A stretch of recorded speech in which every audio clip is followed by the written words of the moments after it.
Parang gusto ko to. Pareho tayo ng choice. Bagay sa'yo yung flower. Very feminine. Tsaka it means parang sumisimbolo ng muling pagkabuhay.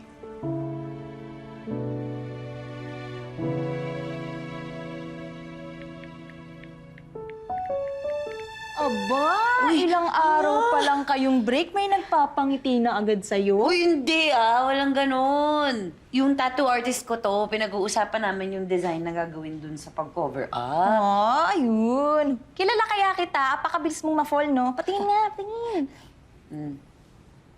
Oy, pogi nga. Hindi malabong ma-inlove ka na naman in no time at makalimutan mo yung Elijah. Bilis nung ganun. Ano ba, hindi ko nga alam kung single yung tao eh. Pangalan kasi nung shop niya, Cal Jane. O, sino yung Jane? Carl Jane? Whatever. Alam mo, reminder lang ha. Wala namang masama kung ma-inlove ka na naman. Basta tandaan mo, siguraduhin mong love yan ha. Hindi rebound. Kasi kung ganun, kawawa naman yung tao. Tattoo artist ko lang siya. No more, no less. Okay? Kapag tapos ng lahat ng pinagdaanan ko, ayoko muna ng mga ganun-ganun. Hindi ko kaya. Nakakapagod. Chosera, dami mong alam. Sige na, matutulog na ako. Magalagi na din ako. Night. Night-night ka dyan.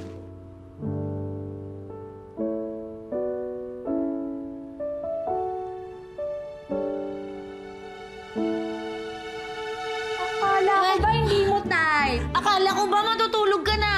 Ikaw ha? Sige na, mag-work na ako. Ready ka na, Joey? Hindi ko alam. Siguro. Outline lang muna tong gagawin ko, ah. So wala pang mga malalaking ano, no? Wala pa. Yung stencil. Okay. Okay. Muna ito yung design na napili mo. Okay. Uy, relax ka lang. Wala pa. Stencil pa lang to. Okay, sorry. Wala pa yung... Okay. Relax. Wala pa. Oh, yan ang... Ano pa lang yan. Itsura niya. Ready ka na? Game na? Oh, inhale ka muna. Parang ano lang yan. Parang kagat lang ng langgam. Okay. Ganun lang. Pero madaming kagat. Hindi naman. Kunti lang. Okay. Kunti lang. Ha?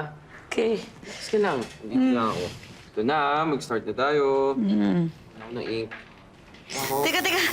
Wait lang, wait na lang. Wait lang. Nakabahan na. Okay lang. Pahan. Okay, sige, go. Game. Isa ka. Okay.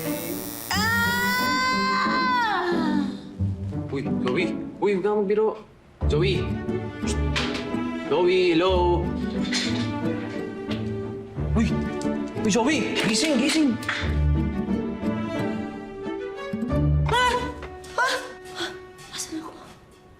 Uy, relax. Nahimatay ka kanina. Kumalma ka. Uy, ano nangyari dito? Ba't naka-plastic to nasunog? Bakit masusunog yan? Teka nga, hindi naman apoy ginamit ko dyan. Anong masusunog sinasabi mo? Alam mo, binalot ko yan para hindi mag-infeksyon. Huwag mong tatanggalin yan at huwag mong babasahin hanggang makabalik ka next week. Next week? Ba't hindi mo pa tinapos? Joey, kailangan mo munang maghilom bago tayo magsimula ulit. Okay? Tingnan mo nga ngayon pa lang, oh. Hindi mo na kinakaya. Dapat dahan-dahan tsaka paunti-unti lang para hindi ka nasasaktan. Okay. Okay? Sige na, kumain na lang tayo. Bumili ako para sa atin. Wala, nakakahiya naman. Ngayon ka pa ba mahihiya? Kanina ka pa humihilik, tapos may tululaway pa. Uy, kunyari hindi mo nakita yung Sige nakakahiya. na, kumain ka na. Salamat. Kapto. Kaya pwede ako magtanong. Ano yun? Sino si Jane? Fiancé ko.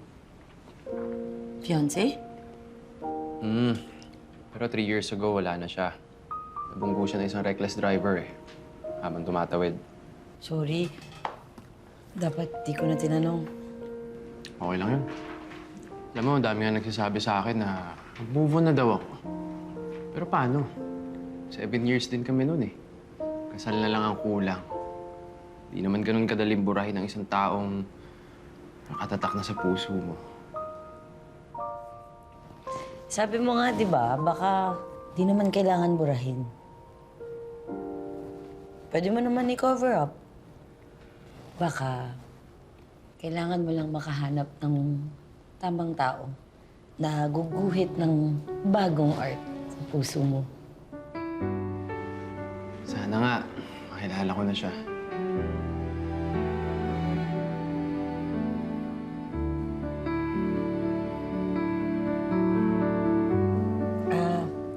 Salamat sa pagkain. Medyo gabi na din eh. Umauna na ako ha. Salamat, Ate, Carl. tinta kita. Okay lang, okay lang. Marami namang sakay ng taxi dyan, so... magkita tayo next week. Oh. Sige, thank you. Sige, Thank ingatan you. mo yan, ha? Oo, salamat. Ano yan? Bye.